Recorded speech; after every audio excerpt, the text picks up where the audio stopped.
5 Filipino showbiz couples na naghiwalay, nagkabalikan, at saka nagpakasal.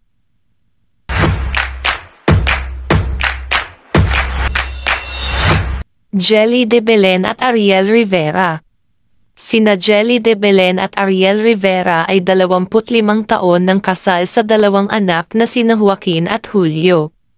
Pero bago sila magpakasal, dumaan muna sa hiwalayan ang dalawa, kung saan pansamantalang nakipag-date si Ariel Rivera kay Regine Velasquez. Sa huli ay nagkasundo at ikinasal sina Ariel Rivera at Jelly de Belen noong 1997. Sa pinakabagong Fast Talk with Boy Abunda, guesting, nagbigay ng mahalagang payo si Jelly de Belen para sa pangmatagalang pagsasama. Don't lose yourself. Vin Abrenica at Sophie Albert.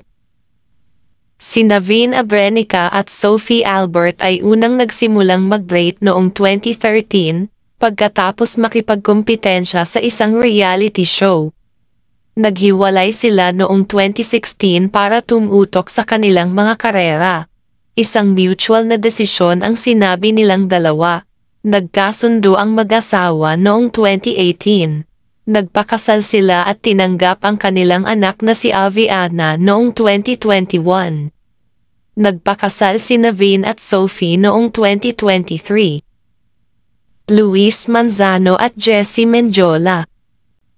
Kakasal lang nina Luis Manzano at Jessie Mendiola sa Coron noong nakaraang buwan, na dinaluhan ng pamilya at mga kaibigan. Ito ang kanilang pangalawang kasal, pagkatapos magdaos ng isang intimate civil ceremony noong 2021. Nagsimula ang kanilang love story noong 2016, nang magsimulang mag-date ang dalawa. Noong Mayo taong 2020, nagkaroon sila ng maikling hiwalayan at noong Desyembre ng taong iyon, sa wakas ay inihayag ng dalawa ang kanilang engagement.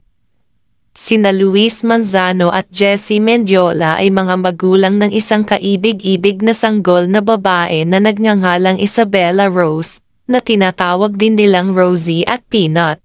Dennis Trillo at Jeneline Mercado.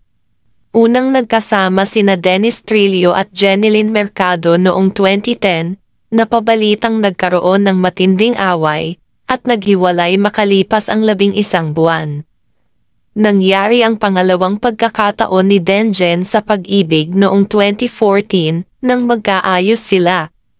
Ikinasal sina Dennis Trillo at Jeneline Mercado noong 2021, at tinanggap ang kanilang unang anak. Isang anak na babae na nagngangalang Dylan noong 2022. Maha Salvador at Rambo Nunez. Unang nag-date sina Maha Salvador at Rambo Nunez noong 21 years old si Maha.